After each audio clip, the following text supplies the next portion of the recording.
Sobat Budiman, untuk mencapai lokasi lubang emas, kita harus melewati jalan setapak di lereng-lereng pegunungan. Karena umumnya lubang emas itu dibuat di daerah ketinggian. Nah, ini dia. Ini salah satu lubang emas, tapi nampaknya sudah tidak digunakan lagi, mungkin karena kandungannya sudah tidak ada lagi. Ukuran lubang ini berkisar 45-50 cm, hanya muat untuk satu orang, cukup sempit, dengan kedalaman sekitar 7-10 meter.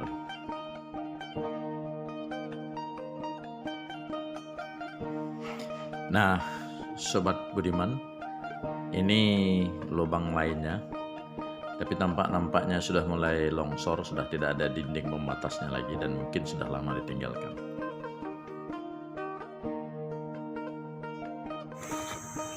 Ini jalannya cukup mendaki. Di bawah tadi ada sungai, ini cukup mendaki.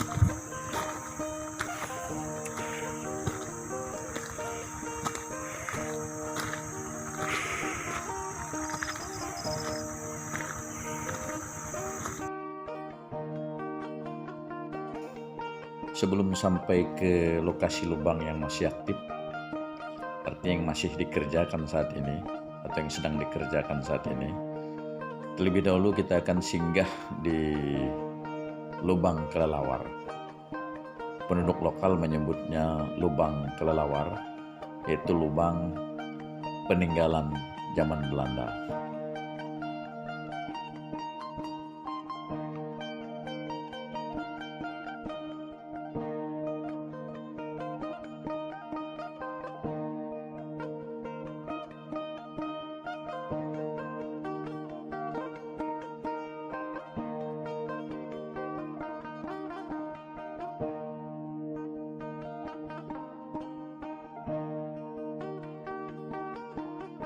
Ya, salah satu teman masuk. Guanya cukup sempit. Sempit. Ini pemandangan permukaannya sebelum masuk. Nah, jadi ini puncak gunung, ketinggian tebing. Nah, sinilah posisinya. Kita coba ikuti. Tidak ada penambangan di sini, tapi kita coba lihat bekas.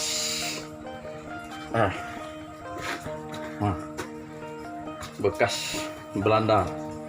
Nah, ternyata masih ada juga penambangan. Ini permukaannya. Cukup dalam nih.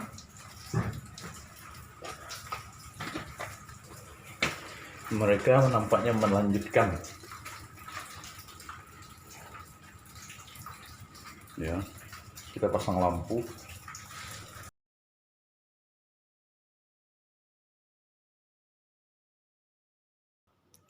Nah, mereka tidak menyebut ini sebagai gua ya, mereka menyebutnya lubang.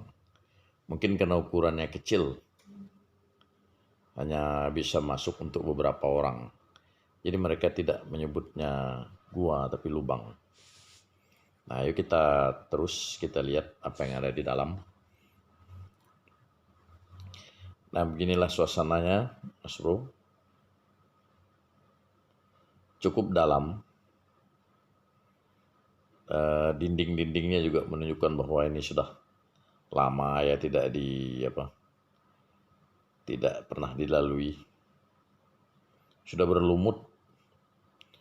Nah, ini pemandangan pintu awal kita masuk kalau kita lihat dari dalam. Selain berlumut, nih ada laba-laba masih hidup ini. Sobat Budiman, inilah suasana di dalam Gua Kelelawar, peninggalan Belanda. Berbeda dengan lubang yang dibuat oleh penduduk saat ini dengan kedalaman yang mengikuti garis vertikal. Lubang kelelawar kedalamannya mengikuti garis horizontal dengan kedalaman berkisar 10 sampai 15 meter. Selain lubang kelelawar ini, masih terdapat banyak lubang peninggalan zaman Belanda. Di antaranya lubang tengkorak.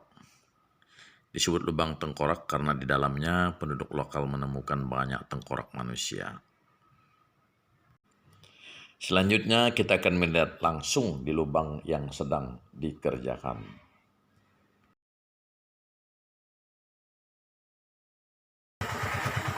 Mereka sedang kerja. Nah, ini kira-kira posisi lubangnya nih. Nah, mereka buat seenak mungkin. Nah, ini lubang.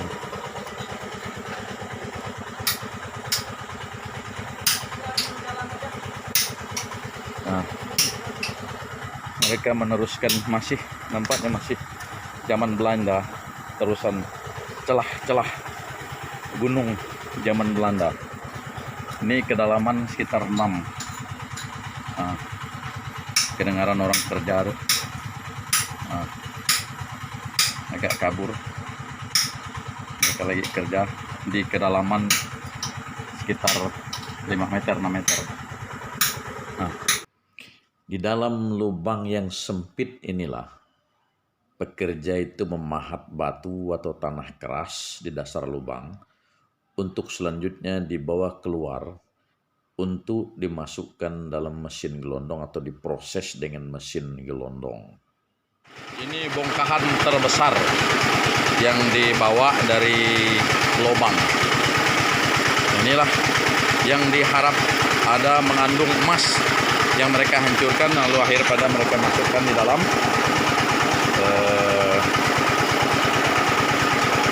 mereka masukkan dalam gelondong. Nah, ini bongkahan dari lubang, dapat bongkahan kayak gini nih. Nah, udah itu bongkahan ini dihancurkan, dia jadi halus seperti ini.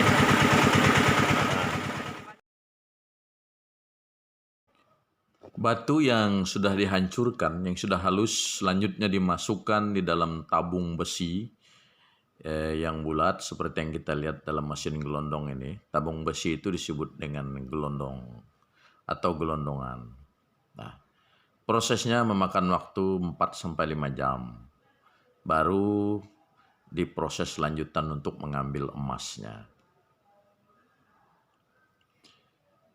Nah,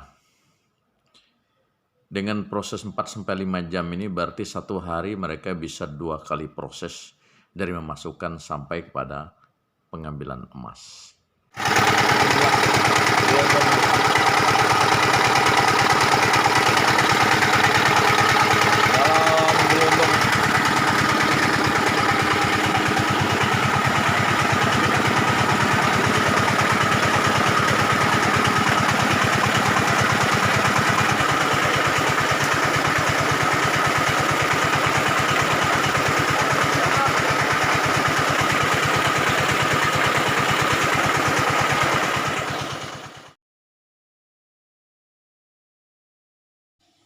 Setelah cukup halus, material ditampung dalam bak dan dicampur dengan air raksa.